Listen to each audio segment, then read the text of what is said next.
สวัสดีท่านผู้ชมที่เคารพสวัสดีท่านผู้ชมที่เคารพตอนรับท่านผู้ชมเข้าสู่ข่าวเช้าอรุณใหม่จากหงข่าวโทรภาพแห่งซาลาวพบกันในเช้าของวันศุกร์ที่12ธันวาคม2025หับหน้าที่รายงานข่าวภาคนี้ข้าพเจ้าสุริวัลย์พลเยี่ยมพร้อมด้วยเอกสารที่ประจักษ์ว่าเขามีหลายข่าวที่น่าสนใจและก็มีความสำคัญมานำเสนอทั้งข่าวภายในข่าวต่างประเทศและข่าวกีฬาเพราะเริ่มที่กองประชุมสมัยสามัญของรัฐบาลประจำเดือนพฤศจิกายนผ่านมาซึ่งได้ค้นคว้าและก็ปรึกษาหารือหลายปัญหาที่สำคัญกองประชุมสมัยสามัญของรัฐบาลประจำเดือนพฤศจิกายน2025ได้ไขขึ้นในตอนเช้าของวันที่11ธันวาคม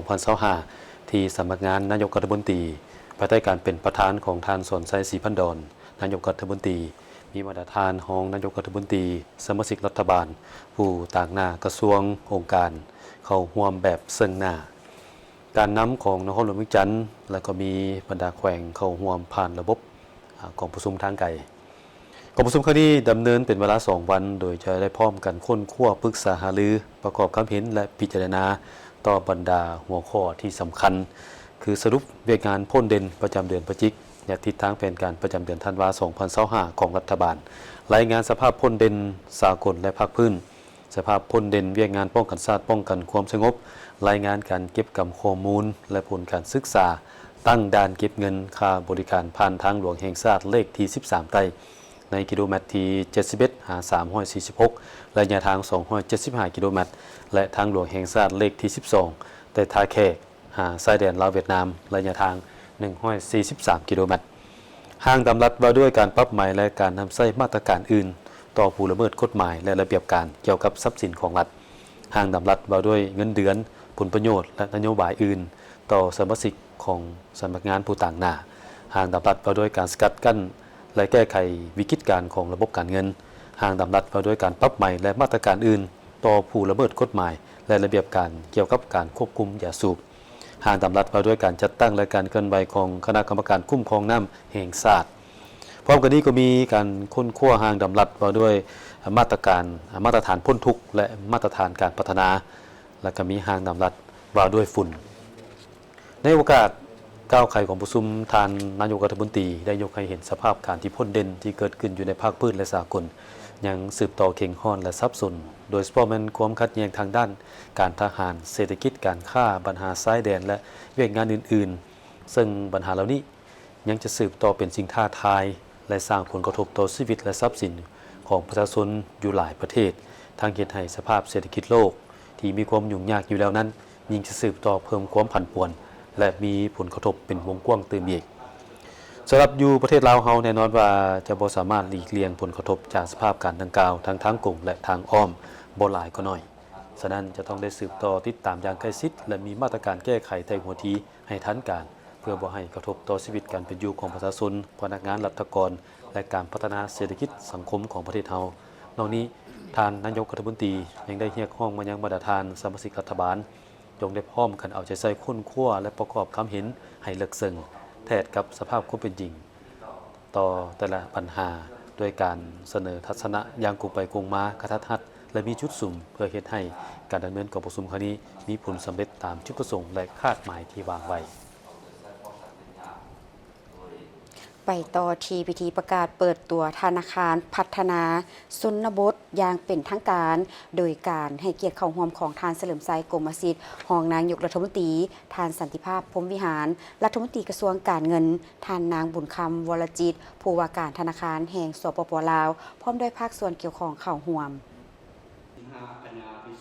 ท่านสุภักดิ์ ทินไซพรผู้อำนวยการธนาคารพัฒนาชนบทได้รายงานในฮู้ว่าธนาคารพัฒนาชนบทแม่นการหันเปลี่ยนจากธนาคารนโยบายซึ่งได้เปิดอย่างเป็นทางการในปี 2007 มีพละบทบาทหน้าที่ในการปฏิบัติแนวทางนโยบายของพรรคและแผนการของรัฐบาลในการแก้ไขความทุกข์ยากให้แก่ประชาชนบรรดาเผ่าด้วยการสนองสินเชื่อให้ประชาชนผู้ที่ทุกข์ยากตลอดระยะ 18 ปีที่ผ่านมาได้ประกอบส่วนแหล่งทุนสุขยุการผลิตสินค้าในเมืองทุกข์ยากจุดสุมของรัฐบาลท้องถิ่นและบ้านสามสร้างนำไส้เข้าในเป้าหมายต่างๆเป็นต้นปลูกฝังเลี้ยงสัตว์หัตถกรรมอุตสาหกรรมปรุงแต่งอุปกรณ์พาหนะการผลิตเก็บซื้อผลผลิตกสิกรรมและบริการสามารถพัฒนาครอบครัวให้มีเวกเหตุการณ์ทำ มีรายได้ยกระดับชีวิตการเป็นอยู่ดีขึ้น และหลุดพ้นออกจากความทุกข์ยากเทื่อละก้าวท่านผู้บริการยังชี้ให้เห็นถึงการหันเป็นพัฒนาชนบทเพื่อจัดตั้งผันขยายมติ04 ทับกมสพว่าด้วยการสร้างเศรษฐกิจเอกราชเป็นเจ้าตนเองประกอบส่วนนับเอาประเทศชาติหลุดพ้นออกจากประเทศด้อยพัฒนาในปี 2026 การหันเป็นพัฒนาชนบทแม่นการหันเปลี่ยนจากธนาคารเฉพาะกิจไปเป็นธนาคารธุรกิจเฉพาะเพื่อเป็นการรักษาธนาคารซึ่งเป็นสถาบันการเงินของรัฐที่มีบทบาทปฏิบัติแนวทางนโยบายของภาครัฐในการพัฒนาชนบทแก้ไขความทุกข์ยากอย่างมีประสิทธิผลและมีความยืนยงตามกลไกไล่เลี้ยงเศรษฐกิจโดยมีการปรับปรุงเปลี่ยนชื่อธนาคารที่ตั้งพลบทบาทบรรดาระเบียบการนิติกรรมคุ้มครองกงจักการจัดตั้งบุคลากรปรับปรุงฐานะการเงินกลไกและรูปแบบของการเคลื่อนไหวธุรกิจให้มีความหลากหลายมีความคล่องตัว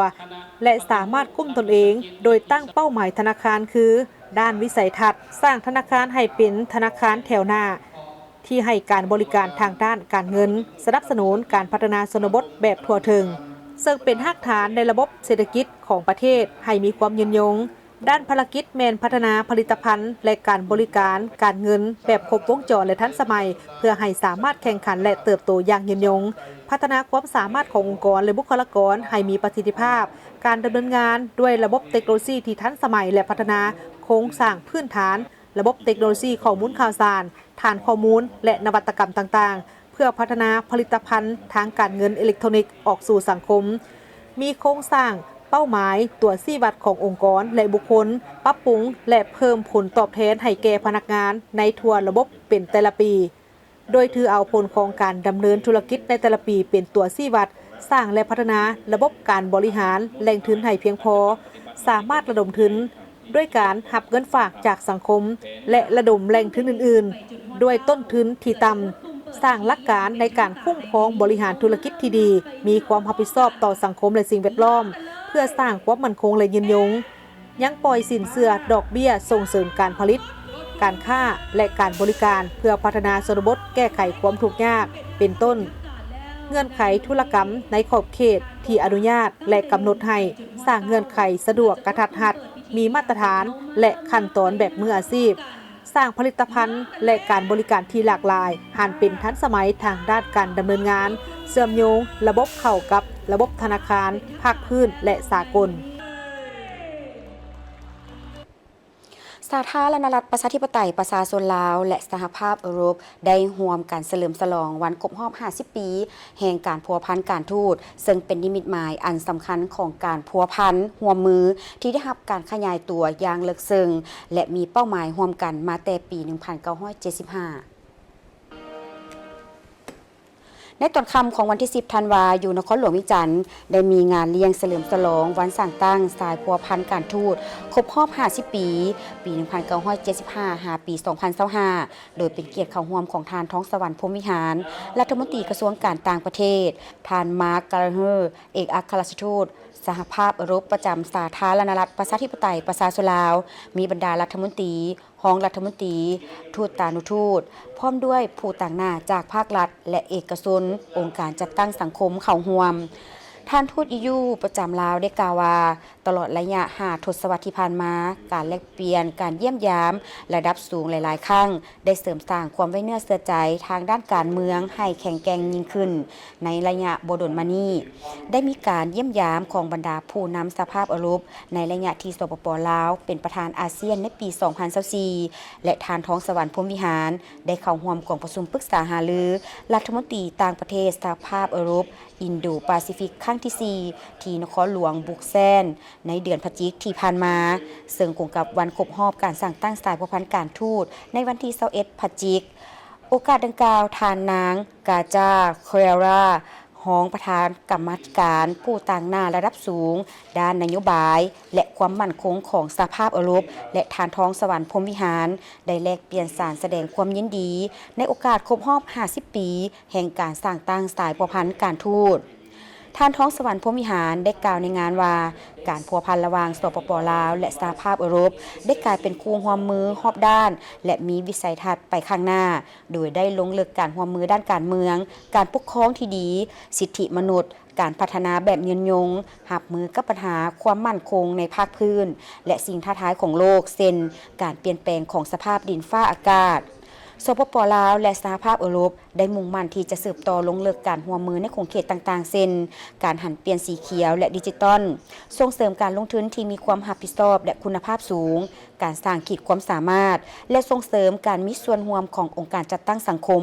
ผ่านแผนพัฒนาเศรษฐกิจสังคมแห่งชาติครั้งที่10สหภาพยุโรปย้ำคืนคำมั่นสัญญาของตนในการสนับสนุนเป้าหมายระยะยาวของสปป.ลาวในฐานะเป็นผู้ร่วมงาน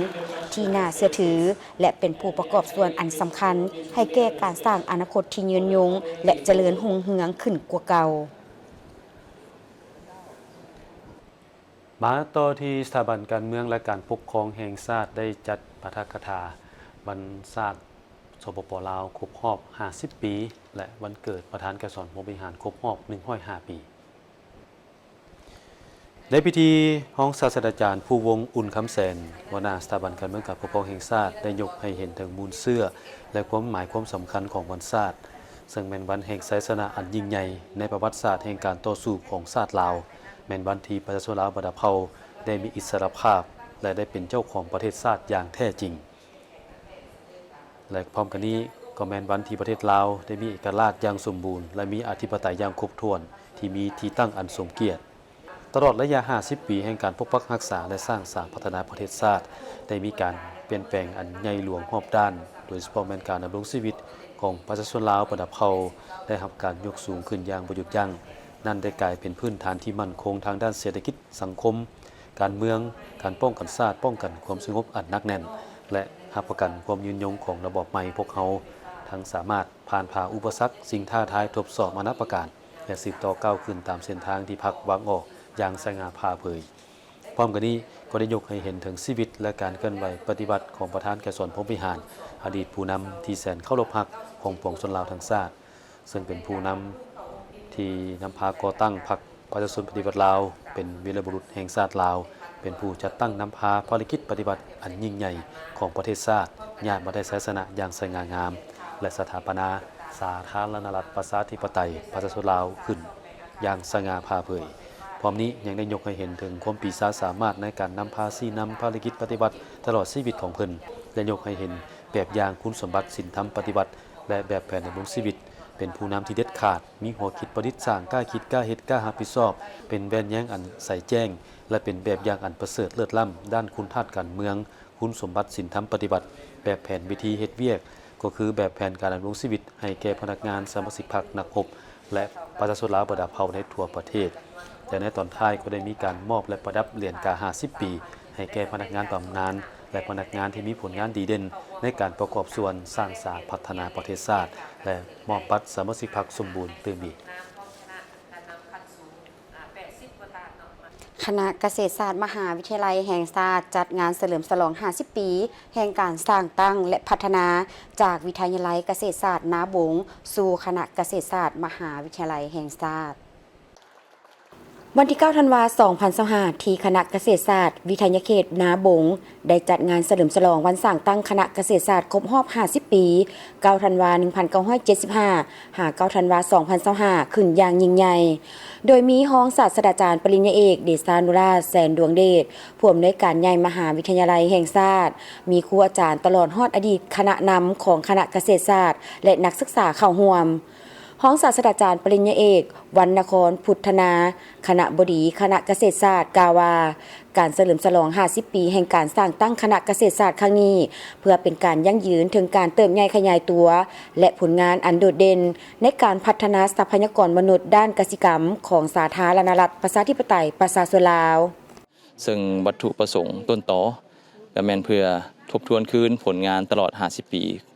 ที่พวกเราได้ญาติมาได้เนาะอันที่1อันที่2ก็เป็นเพื่อพบปะศิษย์เก่าเนาะที่จบจากเกษตรนาบง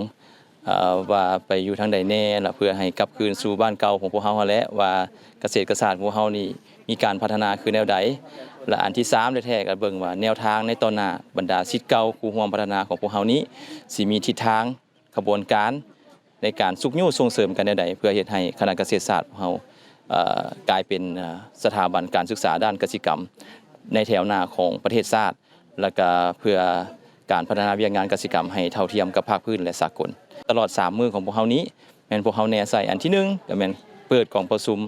วิชาการด้านกสิกรรมภายในประเทศแล้วก็วิทยางานการกสิกรรมที่มีการสมทบกับทางต่างประเทศเนาะพวกเฮาสิวิทยางาน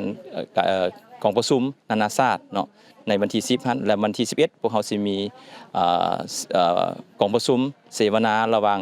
ศิษย์เก่าคณะเกษตรศาสตร์ทั่วประเทศเนาะพวกเฮาสิได้สนทนาปรึกษาหารือว่าวิทยางานเกษตรของพวกเฮาสิมีการพัฒนาไปคือแนวใดอ้ายเอ้ยน้องที่จบจากสถาบันการศึกษาแห่งนี้สิมีทิศทางมีแนวความคิดในการพัฒนาช่วยกันคือแนวใดในวันที่9ธันวาคม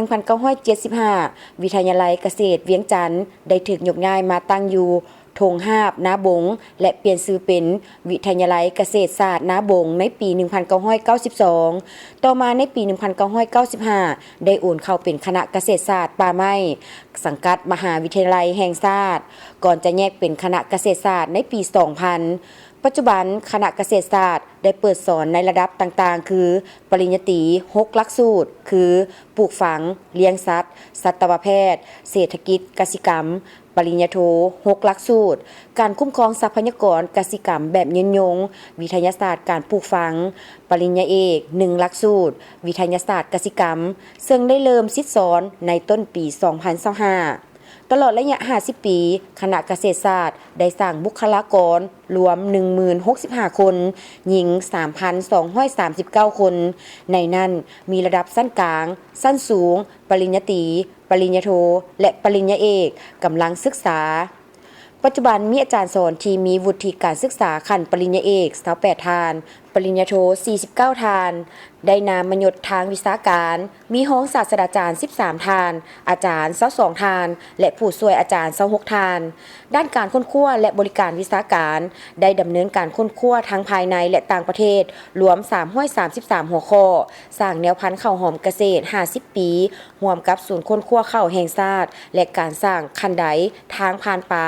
มีอาจารย์7 ทานได้รับการย่องยอเป็นนักค้นคว้าดีเด่นระดับสากลและมหาวิทยาลัยแห่งชาติคณะเกษตรศาสตร์ได้รับการย่องยอเป็นกรมกองดีเด่นและได้รับเหรียญไซแห่งงานสั้น1และเหรียญไซแห่งงานสั้น2การจัดตั้งปฏิบัติวิทยางานของคณะเกษตรศาสตร์ในระยะผ่านมาถือว่ากับพวกเฮาก็คือฮู้นํกันและพวกเฮาได้ล้มลุกคลุกคลานผ่านร้อนผ่านฝนมาหลายพอสมควรแล้วก็เฮ็ดให้เฮามีการพัฒนาจนฮอดมื้อนี้ก็ย้อนการร่วมไม้ร่วมมือทั้งภายในและสากลเป็นการญาติแยงเอาถึงการช่วยเหลือการร่วมไม้ร่วมมือในการเฮ็ดงานวิจัยเนาะแล้วก็แนวใส่แท้ๆแม่นพวกเฮาแนวใส่เรื่องการเรียนการสอนที่ทันสมัย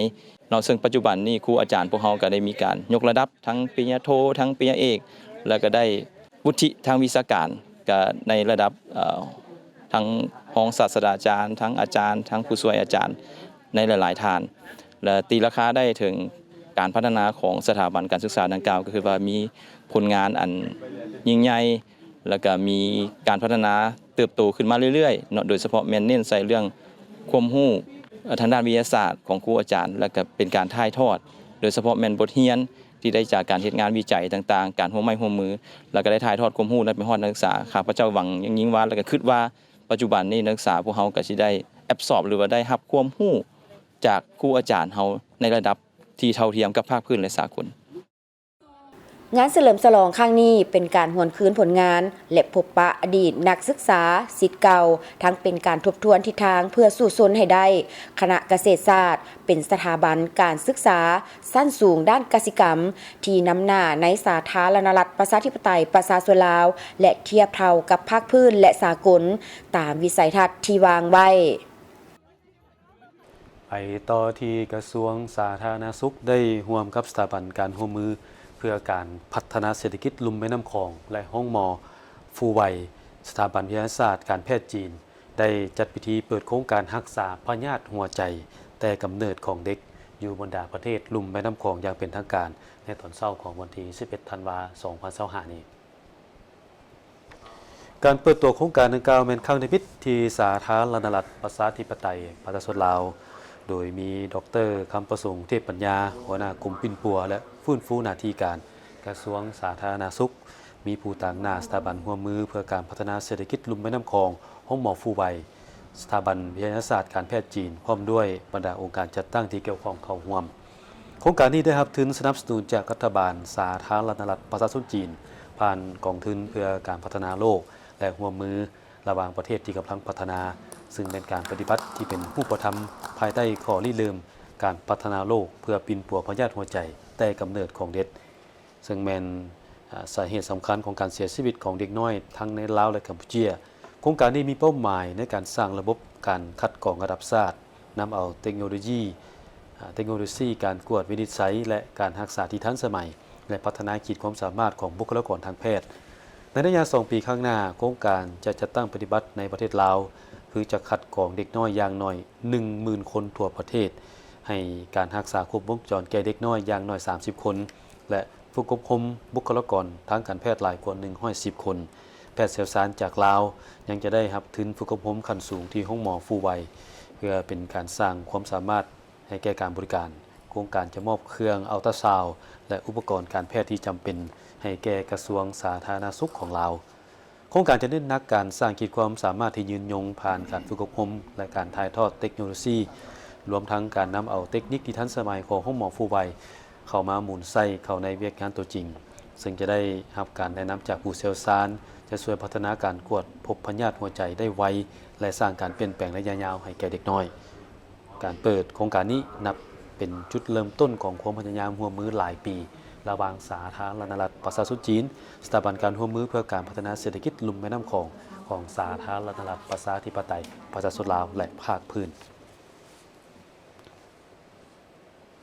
ท่านผู้ชมที่เคารพเนื่องในโอกาสวันคล้ายวันเกิดของประธานไกรสอนพรหมวิหารครบรอบ105 ปี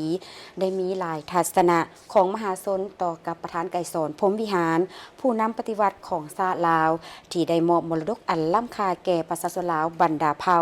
คนลาวบ่มีวันลืมได้วันที่ 13 ธันวาคม ปี 2025เป็นหนึ่งในเหตุการณ์ประวัติศาสตร์ของชาติลาวเฮานั่นก็คือวันเกิดครบรอบ105 ปีของประธานไกรสอนพรหมวิหารผู้นำที่เคารพรักของประชาชนลาวบรรดาเผ่าแน่นอนการจัดตั้งพรรครัฐก็ได้จัดพิธีอย่างเป็นทางการและได้ดำเนินมาก่อนหน้านี้แล้วในหลายรูปการพลเด่นก็คงแมนการปาฐกถาชีวิตและผลงานของเพิ่น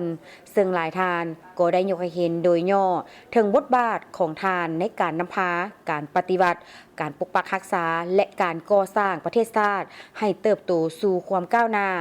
ซึ่งผลงานของเพิ่นได้กลายเป็นมรดกอันล้ำค่าเป็นแวนแยงและแห้งบันดาลใจในการสุกยู่คนรุ่นเกิดใหม่ใหญ่ลุ่นในการรักษาและร่วมใจในการพัฒนาประเทศชาติให้เจริญรุ่งเรืองขึ้นอย่างบ่หยุดยั้งอยู่ในมรดกอันล้ำค่าที่ประธานไกรสอนได้มอบไว้ให้กับพวกเขาก็คืออันนึงมันคุณสมบัติศีลธรรมปฏิบัติความทรหดอดทนภารกิจทุกสติปัญญาเข้าในเกินว่าภารกิจต่อสู้ปลดปล่อยชาตินำพาประเทศชาติก้าวขึ้นสังคมนิยม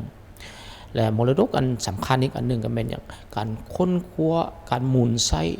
ลัทธิมาร์กเลนินก็คือทฤษฎีมาร์กเลนินเข้าในภารกิจต่อสู้กู้ชาตินำพาประเทศชาติก้าวขึ้นสังคมนิยมฉะนั้นนี่ประธานไกรสอนค้นคว้าหลายอีค้นคว้าในหลายคงเขตเป็นต้นเป็นวิงานป้องกันชาติป้องกันความสงบมีการก่อสร้างพรรคก่อสร้างพนักงานวิงานศึกษาวิงานเศรษฐกิจการเงินหลายของเขตฉะนั้นนี่ครับจะเห็นว่ามรดกอันต่างๆที่เพิ่นฝากไว้แล้วนี่ล้วนแต่สำคัญและเป็นสิ่งหนึ่งที่ประชาชนก็คือพนักงานรัฐกรพวกเขาต้องได้สืบต่อพันธุ์ขยายเพื่อเฮ็ดให้ทิศน้ำของเพิ่นเนาะได้รับการเสริมขยายสำคัญที่สุดก็แม่นเพื่อพัฒนาประเทศชาติของพวกเขาเนาะไปตามแนวคิดทิศทางที่เพิ่นได้กำหนดไว้เรียกร้องเนาะให้ประชาชนบรรดาเผ่าพนักงานเนาะทุกทวนหน้าเนาะรวมไปถึงกองกำลังป้องกันชาติป้องกันความสงบทั้งหมดเนาะแม่นให้ร่วมแรงร่วมใจกันเสริมขยายเนาะแนวความคิดของเพิ่นนี้ เนาะให้ปรากฏผลเป็นจริงเฮ็ดให้ประเทศชาติของพวกเขามีความเจริญรุ่งเรืองและที่สำคัญที่สุดให้พวกเขามีชื่อเสียงดังก้องเนาะทั่วโลกคือกันกับเพลงที่พวกเขาได้กำหนดไว้ ประธานไก่สอนพรหมวิหารผู้นำปฏิวัติที่สละซองใสทุ่มเททั้งเหงื่อแหงสติปัญญาและยอมเสียสละเลือดเนื้อเพื่อปกป้องพื้นแผ่นดินอันแสนหักของประชาชนลาวทางชาติคุณงามความดีของประธานไก่สอนพรหมวิหารแม่นอยู่ในใจของประชาชนลาวบรรดาเผ่าตลอดไป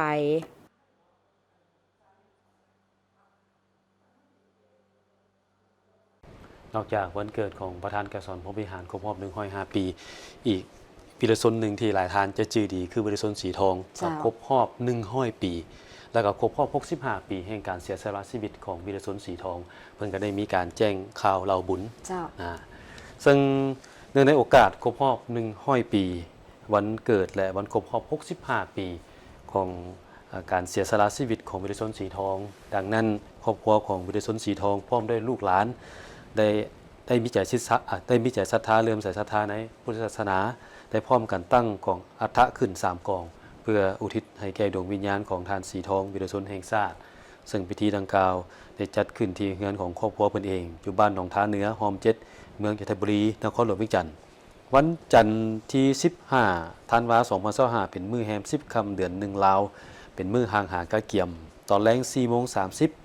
4:30 มีการสูตรปริตะมงคลและตอนกลางคืนมีการควบงานตามฮีตของประเพณีส่วนวันอังคารที่16ธันวาคม2025เป็นมื้อแรม11ค่ำเดือน1ลาวตอนเช้าเวลา 7:30 เป็นมื้อใส่บาตรถวายสังฆทานแด่พระสงฆ์9องค์ดังนั้นจึงขอแจ้งข่าวบุญมาให้บรรดาทานได้รับทราบและไปร่วมทำบุญด้วยกันมาต่อที่ข่าวดีของงานมหกรรมเงินลาว 2025 ซึ่งงานครั้งนี้จะได้จัดขึ้นอยู่ที่ศูนย์วางแสดงสินค้าลาวไอเทคงานแมนจะจัดในระหว่างวันที่ 15-21 ธันวาคม 2025 นี้ท่านผู้ชมงานมหกรรมเงินลาวปี 2025 เป็นงานระดับภาคพื้นและสากลที่เต้าโฮมเอาบรรดาข้าราชการเงินการธนาคารและการลงทุนมาไว้ในบอนเดียวกันสำหรับสปป.ลาวท้ายปี 2025 นี้งานวางแสดงดังกล่าวได้ถูกจัดขึ้นอย่างยิ่งใหญ่เป็นครั้งทำอิฐภายใต้หัวข้อการเงินเพื่อการเติบโตโดยรวบรวมเอาบรรดาธนาคารธุรกิจสถาบันการเงินจุลภาคหน่วยงานภาคบริการให้คำปรึกษาด้านธุรกิจสินค้าภายในและอื่นๆที่เกี่ยวข้องพร้อมทั้งนักเชี่ยวชาญเฉพาะด้านการเงินมาโฮมไว้บนเดียวกันโดยการร่วมวางแสดงผลิตภัณฑ์และการบริการด้านการเงินแบบครบวงจรให้แก่มวลชนได้เข้ามาถึงการบริการและข้อมูลข่าวสารการเงินเพื่อทางเลือกที่หลากหลายและสามารถนำใช้ความรู้ที่ได้รับมาพัฒนามาวางแผนเพื่อความพร้อมด้านการเงินในอนาคตให้ดีขึ้นงานมหกรรมการเงินลาว 2025 จะจัดขึ้นในระหว่างวันที่ 15-21 ธันวาคม 2025 ที่จะมาถึงนี้อยู่ที่ศูนย์วางแสดงสินค้าลาวไอเทคนครหลวงเวียงจันทน์ท่านผู้ชมภายในงานท่านจะได้พบกับไฮไลท์พิเศษและการแจกของขวัญหลากหลายรางวัลเช่นเพียงแต่ทานเปิดบัญชีภายในงานลุ้นหับเงินหลายกว่า20รายการมูลค่าทั้งหมด50ล้านกีบบ่เพียงแต่เท่านั้นท่านผู้ชมภายในงานท่านผู้ชมสามารถลุ้นหับของแจกของแถมที่หลากหลายเช่นเสื้อสายคอห้อยคอปึ้มบิ๊กหมวกกระเป๋างามๆพวงกุญแจและกิฟต์วอเชอร์หลายกว่า500สุดในงานมหกรรมการเงินลาว 2025 นี้ท่านผู้ชมอย่าลืมเพิ่นจะเริ่มจัดในวันที่ 15-21 ธันวาคม 2025 อยู่ที่ศูนย์วางแสดงสินค้าลาวไอเทคไปร่วมงานนำกันได้เนาะถือเป็นกิจกรรมหนึ่งที่น่าสนใจหลายเพราะเขาจะมีข่าวท้องถิ่นอีกเห็นว่าหนึ่งที่น่าสนใจมานำเสนอไปที่แขวงหัวพันได้สำเร็จกองประชุมสมัยวิสามัญเทื่อที่2ของสภาประชาชนแขวงหัวพันสุดที่4กองประชุมสมัยวิสามัญครั้งนี้บรรดาท่านสมาชิกสภาประชาชนแขวงได้พร้อมการค้นคว้าพิจารณารับรองเอาการปรับปรุงกฎจากการจัดตั้งของสภาประชาชนแขวงพิจารณารับรองอนุมัติให้พนักงานนำพาคุ้มครองคันศูนย์กลางคุ้มครองเข้ารับอุดหนุนบำนาญพิจารณารับรองเอาการเสนอแต่งตั้งประธานคณะกรรมการปกครองแขวงหัวพัน พิจารณารับรองเอาการเสนอแต่งตั้งรองประธานคณะกรรมการปกครองแขวงหัวหน้าแผนกการและองค์การรัฐเทียบเท่าแผนกการของแขวงพิจารณารับรองเอาการเสนอแต่งตั้งประธานศาลประชาชนหัวหน้าองค์การอัยการประชาชนประธานองค์การกฎการรัฐและหัวหน้าองค์การต้านการสลัดบางหลวงคันแขวงซึ่งได้ตกลงอนุมัติให้ทานคำเพียงสะสมเพียงกรรมการศูนย์กลางภาคเจ้าแขวงแขงหัวพันเข้ารับอุนุนบำนาญและได้แต่งตั้งท่านพรสุขอินทวงศ์รองเลขาพรรคแขวงเป็นประธานคณะกรรมการองค์การปกครองแขวงหัวพันท่านนางรองคำพรวิสัยคณะประจำพรรคแขวงเป็นรองประธานคณะกรรมการองค์การปกครองแขวงสีนามโครงเขตวัฒนธรรมสังคมท่านปริญญาเอกบุญวิสัยกงปรีคณะประจำพรรคแขวงเป็นรองประธานคณะกรรมการองค์การปกครองแขวงหัวพันสีนามโครงเขตเศรษฐกิจแต่งตั้งท่านนางสวยเพชรทองสมบัติคณะประจำพรรคแขวงเลขาพรรคเมืองเวียงไสเป็นรองประธานสภาประชาชนแขวงนอกจากนี้ยังได้ยกย้ายและแต่งตั้งหัวหน้าแผนกการองค์การเทียบเท่าจำนวน23ท่านตึมอีกโอกาสนี้ท่านประธานสภาประชาชนแขวงยังได้ตีราคาสูงและมีความเชื่อมั่นว่าบรรดาท่านที่ได้รับแต่งตั้งยกย้ายในครั้งนี้จะพร้อมกันสุ่มสติปัญญาความรู้ความสามารถและความรับผิดชอบหน้าที่การเมืองของตนเข้าในการจัดตั้งปฏิบัติหน้าที่ที่ได้รับการมอบหมายเพื่อมีผลสำเร็จและยังได้เรียกร้องให้การนำภาครัฐคันแขวงยาลาวสร้างชาติแขวงสาพันธ์69แขวง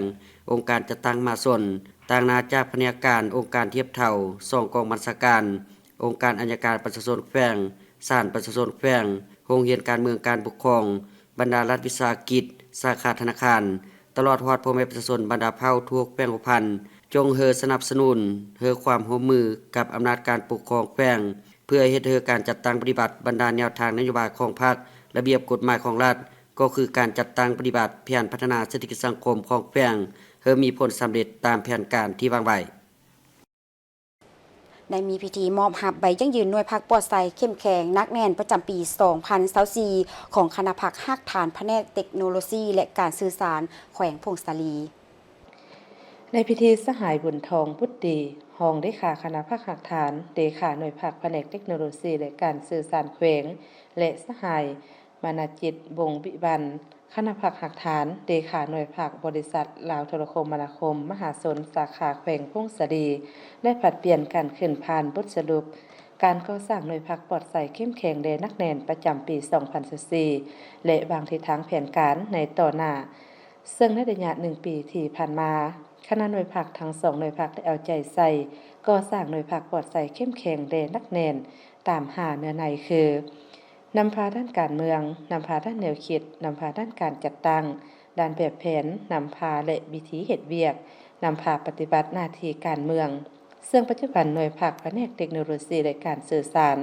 มีสมาชิกพรรคทั้งหมด36สหายหญิง12สหายซึ่งนำพา4แขนงการมีพนักงานทั้งหมด52ท่าน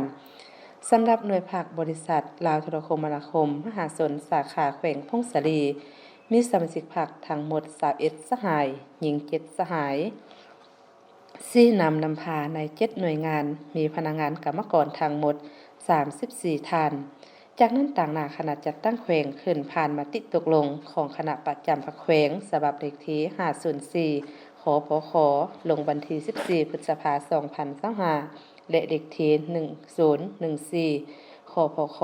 ลงวันที่14ตุลาคม2025ว่าด้วยการอนุมัติมอบไปยั่งยืนหน่วยพักปลอดภัยเข้มแข็งแด่นักแน่นประจำปี 2024เป็นเกียรติขึ้นกล่าวมอบโดยสหายพรสายอ่อนสากรรมการประจำพรรคแขวงรองประธานคณะกรรมการปกครองแขวงขึ้นหับโดยสหายบุญทองบุตรดีรองเลขาคณะพักหักฐานเลขาหน่วยพักแผนกเทคโนโลยีและการสื่อสารแขวงและสหายมนาจิตวงศ์วิบันคณะพักหักฐานเลขาหน่วยพักบริษัทลาวโทรคมนาคมมหาชนสาขาแขวงพงศาลีพร้อมทั้งมอบใบย่องยอให้บุคคลดีเด่นในกระบวนการแข่งขันหักศาสตร์และพัฒนาประจำปี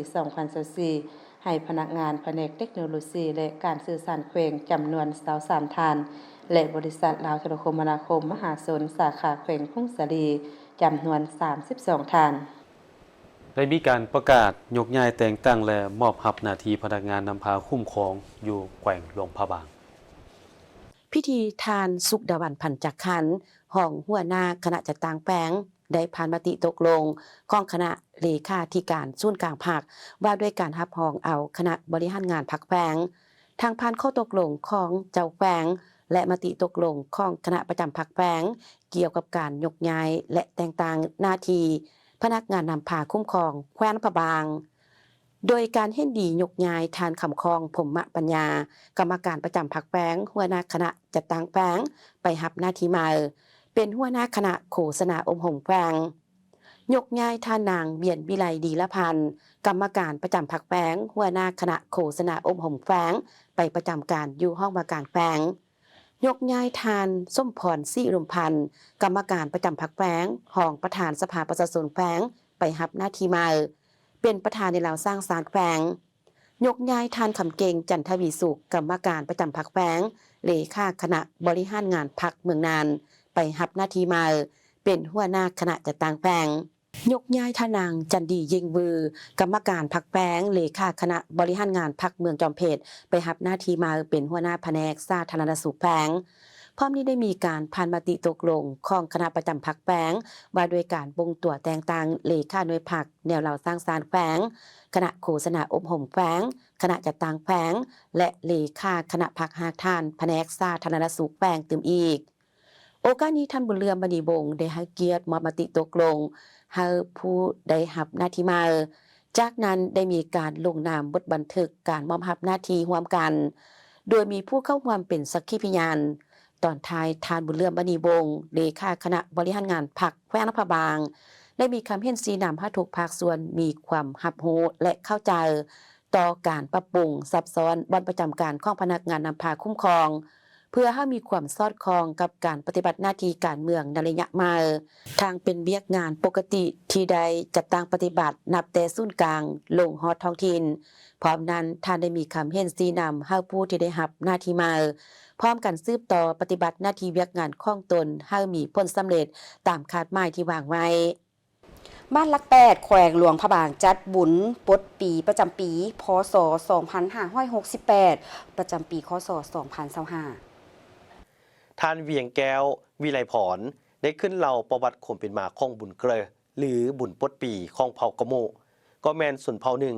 ที่นอนอยู่ใน50ส่วนเผ่าในสาธารณรัฐประชาธิปไตยประชาชนลาวเป็นส่วนเผ่าที่มีฮิตของประเพณี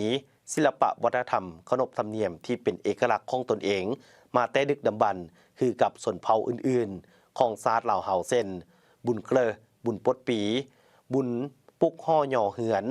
กินดองออกกำคำเดือนและอื่นๆคำว่าเกลอแปลว่าโรคลือขุดคำว่าปลดปีแปลว่าปลดปีเก่าเอาปีใหม่ในงานบุญดังกล่าวจะเป็นบุญใหญ่และสำคัญของประจำปีของส่วนเผ่ากะมุพวกเขาสามารถตั้งชื่อใส่ต้นไม้ผูผาป่าดงห้วยหองของบึงแม่ลำลำเสสัตว์ซาวาสิงเพือกหมันและพืชชนิดต่างๆที่มีชื่อมีตระกูลของไผ่หมันอย่างครบถ้วนคนเฮาจึงสามารถเลือกเอาเพือกและหมันต่างๆมาปลูกใส่ให้ใส่หนาเพื่อเลี้ยงชีพของคนเฮาแต่ละมือการเฮ็ดพิธีกรรมประจำปีกินทานให้บรรพบุรุษพ่อแม่เฒ่าแก่พี่น้องลูกหลานที่ได้ล่วงลับไปแล้วซึ่งเพิ่นเอิ้นว่าบุญเกลอบุญเกลอแม่นปลดปีเก่าเอาปีใหม่เพิ่นเอิ้นทั้ง2เดือนนี้เป็นเดือน1เดือน2เช่นเดียวกันคือกับชาติหรือเผ่าอื่นอยู่ในโลกสาเหตุเดือน1แม่นเดือนเกิดของท้าวเจืองเดือน2แม่นเดือนเทิงสวรรคตของท้าวเจืองซึ่งเป็นบรรพบุรุษที่เก่งกาของเผ่ากุมุซึ่งเอิ้นเดือนเจืองแปลว่าเดือนเจียงและเดือน2มาฮอดทุกวันนี้เมื่อพวกเขามีข้าวป่าอาหารอย่างอิ่มน้ำสมันแล้วเมื่อฮอดยามสิ้นปีสำเร็จการเก็บเกี่ยวคือเดือนเจียงออกมา15ค่ำถึงเดือน2เผ่ากะมูเฮาก็ได้จัดพิธีเฉลิมฉลองซึ่งเอิ้นว่าเกลอบุญปลดปีเก่ารับเอาปีใหม่ปีมีโชคมีใสบุญนี้มีเหล้าให้มีไก่มีหมูหมักฆ่าสู่เข้าสู่ควันผู้เฒ่าผู้แก่น้อยหนุ่มหญิงชายหมดทุกคนพร้อมทางสู่ควันให้งวกขวายสร้างม้าแวกเสียมขวานและภาชนะอุปกรณ์รับใช้ในการผลิตอันนี้แสดงถึงความกตัญญูกตวิธีฮู้บุญคุณต่อสัตว์สาวสิ่งต่างๆและอุปกรณ์รับใช้ในชีวิตประจำวันทั้งว่าพวกเขา มีอยู่มีกินคือปัจจุบันเมื่อฮอดยามบุญเกลอได้มีการไปขุดเอาเพือกเอามันมักมักโตนและมักไม้อื่นๆเพื่อเอามาเฮ็ดพิธีบูชาให้ปู่ย่าตายายพ่อแม่พี่น้องที่ได้ล่วงลับไปแล้วนั้นให้มากินมาฮับเอาอยู่ในพิธีกรรมอันนี้มีการดื่มเหล้าคบงานม่วนซื่นลื่นเริงในงานม่วนซื่นในนั้นเผากระมุก็จะมีการขับเติมปุงปีปุงตอดเป่าโรงปากปึงเหล็กตีของขันของน้อยของบังตบแซงเป่าแขนและอื่นๆไปต่อที่เมืองเพียงแขวงไซยบุรีได้จัดฝึกอบรมเกี่ยวกับเวียกงานป้องกันและช่วยเหลือกลุ่มเสี่ยงผู้ถูกขอให้จากการฆ่ามนุษย์ในพิธีทานบุญทวีทรงเฮอห้องประธานคณะกรรมการปกครองเมืองก็ได้ให้เกียรติกล่าวตอนรับและมีคำเห็นต่อสุดฝึกอบรมทานได้เน้นให้บรรดาครูฝึกและนักสมณกรจงได้พร้อมกันเอาใจใส่ด้วยความรับผิดชอบสูงซุ่มทุกสติความรู้ความสามารถและความรับผิดชอบเพื่อเข้าร่วมการฝึกอบรมยกระดับความรู้เพื่อนำเอาเนื้อในจิตใจของการฝึกอบรมในครั้งนี้ไปจัดตั้งปฏิบัติหน้าที่เวียกงานให้มีผลสำเร็จตามจุดประสงค์คาดหมายที่วางไว้และในพิธีในครั้งนี้ทานจัดสนาเลิศห้องหัวหน้าแผนกแรงงานและสวัสดิการสังคมแขวงก็ได้ให้เกียรติกล่าวเปิดสุดฝึกอบรมเวียกงานป้องกันและช่วยเหลือผู้ถูกขอหายจากการค้ามนุษย์อย่างเป็นทางการและสำหรับการฝึกอบรมในครั้งนี้แม่นทางห้องการแรงงานและสวัสดิการสังคมเมืองได้สมทบกับทีมงานของกระทรวงทีมงานของแขวงได้เชิญบรรดานักสมณกรต่างหน้าห้องการบรรดาบานเป้าหมาย10บานของโครงการ VFI เพื่อเข้าร่วมฝึกอบรมโดยมีบานปงวางบานเมืองเพียงบานกลางบานนำเฮียบานนาบวมบานนาสิงบานนำปุยบานนำหยาบบานนาอุ่มและบานปักซองซึ่งมีบรรดาครูฝึกและนักสมณกรทั้งหมด50กว่าท่านจุดประสงค์ของการฝึกอบรมในครั้งนี้แม้นจะได้เรียนรู้เกี่ยวกับหน้าที่คือสภาพรวมภาระบทบาทและความรับผิดชอบของตารางปกป้องสิทธิและผลประโยชน์ของเด็กความรู้พื้นฐานเกี่ยวกับสิทธิเด็กการใช้ความรุนแรงต่อแม่หญิงและเด็กน้อยการเคลื่อนย้ายแรงงานแบบปลอดภัยการสกัดกั้นและต้านการค้ามนุษย์รูปแบบและมาตรการลงโทษการช่วยเหลือผู้ถูกขอหายนอกนั้นจะได้มีการเรียนรู้เกี่ยวกับบรรดาเอกสารต่างๆสภาพการและบางเนื้อในของกฎหมายที่เกี่ยวข้องที่สำคัญจากครูฝึกที่มาจากศูนย์กลางทางเป็นการพบปะแลกเปลี่ยนคำคิดคำเห็นซึ่งกันและกันและเพื่อความเข้าใจแจ้งรู้ทันเกี่ยวกับเหตุการณ์การเคลื่อนย้ายแบบปลอดภัยสภาพปัญหาของการค้ามนุษย์ที่เกิดขึ้นอยู่ภายในเมืองก็คือครบเขตทั่วแขวงและเป็นเอกภาพการนำไปจัดตั้งปฏิบัติหน้าที่เวียกงานที่ได้รับการมอบหมายในการปกป้องช่วยเหลือกลุ่มเป้าหมายให้ได้รับการยกระดับและมีคุณภาพดีขึ้นกว่าเก่าและการฝึกอบรมในครั้งนี้คาดว่าจะได้ดำเนินเป็นเวลา3วันจึงจะสำเร็จมาต่อที่กองประชุมคณะคณะกรรมาธิการบริหารงานองค์การพุทธศาสนาสัมพันธ์ลาวอยู่แขวงอุดมไซเปิดกว้างครั้งที่1สมัยที่เก่ากองประชุมได้รับฟังการรายงานมติกองประชุมใหญ่ผู้แทนพระสงฆ์ทั่วแขวงอุดมไซสมัยที่9มติรับรองพิธีเซ็นบทบันทึกมอบหน้าที่ระหว่างประธานองค์การพุทธศาสนาสัมพันธ์แขวงองค์เก่าและประธานองค์การพุทธศาสนาสัมพันธ์แขวงองค์ใหม่คือพระอาจารย์คำแพงเพชรกุลประเสริฐประธานองค์การพุทธศาสนาสัมพันธ์แขวงองค์เก่ามอบหน้าที่พละบทบาทสิทธิ์ให้แก่พระอาจารย์คำพุยบุพภาพรประธานองค์การพุทธศาสนาสัมพันธ์แขวงองค์ใหม่เพื่อสืบต่อซี่นำพาแยกงานองค์การพุทธศาสนาสัมพันธ์ลาวแขวงอุดมไซบรรดาเมืองและวัดให้มีความสงบพัฒนาวัดวาอารามให้เจริญเติบโตและรักษาไว้ฮีตของประเพณีคือบุญศีลกินทานปกปักรักษาวัฒนธรรมอันดีงามของชาติลาวเฮาไว้คงถาวรพิธีได้มอบข้อตกลงแต่งตั้งคณะบริหารงานประจำการคณะกรรมการจำนวน19องค์พร้อมนั้นคณะรับผิดชอบกองประชุมยังได้เสนอ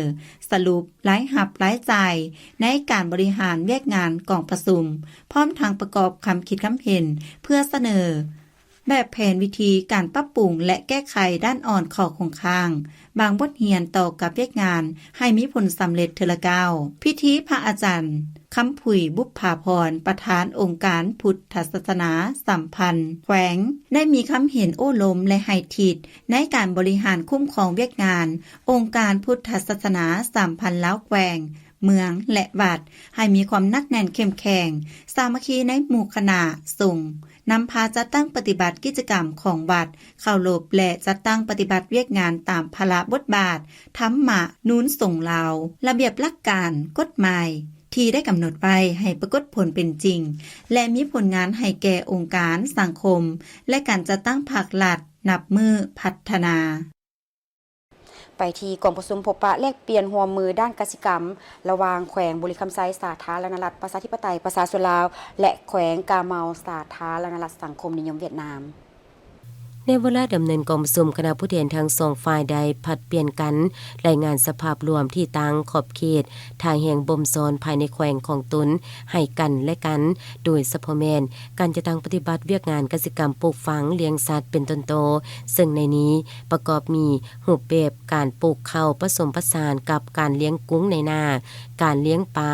การเลี้ยงสัตว์ใหญ่การปรับปรุงพันธุ์พืชและบรรดานาเวียกในด้านต่างๆอีกจำนวนหนึ่งพร้อมเดียวกันนั้นทั้งสองฝ่ายยังได้ราคาสูงต่อผลการร่วมมือระหว่างสองแขวงในระยะผ่านมาตามบทบันทึกความเข้าใจที่ได้ลงนามร่วมกันพร้อมกันนั้นทั้งสองฝ่ายยังได้สืบต่อคนครัวปรึกษาลือและเสนอการขยายโครงการร่วมมือเวียกงานในด้านต่างๆในต่อหน้าร่วมกันเป็นต้นแม่นการให้ทุนศึกษาสำหรับการฝึกอบรมทรัพยากรมนุษย์การแลกเปลี่ยนร่วมมือด้านวัฒนธรรมและการท่องเที่ยวนำใส่รูปแบบที่เหมาะสมระหว่างสองแขวงและอื่นๆพร้อมนี้ในตอนท้ายของพิธีทานวันเลินปุ้ยแมณีประธานแนวรางสังสาสแขวงบุรีคำไซ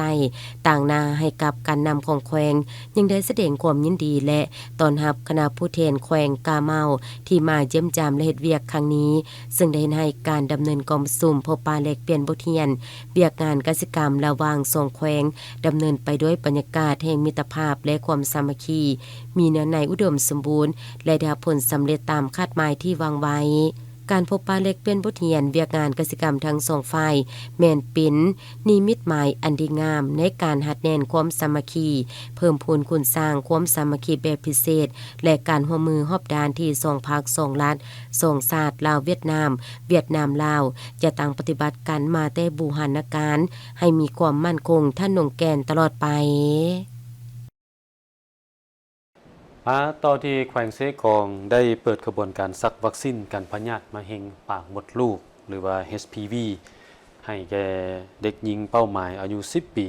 แล้วก็ได้มีการเสริมสรรให้วัคซีนพยาธิบาดทะยักและคอตีบให้แก่เด็กหญิงและเด็กชายในโรงเรียนชั้นป .1 ท่านนางพรไพศรีวิไลรองประธานคณะกรรมการปกครองเมืองละมามได้กล่าวเปิดพิธีว่าการเปิดขบวนการซักยาวัคซีนกันมะเร็งปากมดลูกในครั้งนี้แม่นเวียกงานที่มีความสำคัญอย่างยิ่งบ่เพียงแต่เป็นการปกป้องสุขภาพของแม่หญิงและเด็กหญิงในวัยเรียนเท่านั้นแต่ยังเป็นการลงทุนในระยะยาวในอนาคตของชาติช่วยลดพรอัตราการเกิดพยาธิและลดพรผลกระทบจากด้านเศรษฐกิจสังคมในอนาคตสำหรับเป้าหมายปี 2025 นี้มีเด็กหญิงอายุ10 ปีจะได้รับการซักวัคซีนทั้งหมด516คนคาดหมายแม่นให้บรรลุ100%ทั้งนี้ก็เพื่อเฮ็ดให้กลุ่มเป้าหมายเด็กหญิงที่เข้าโรงเรียน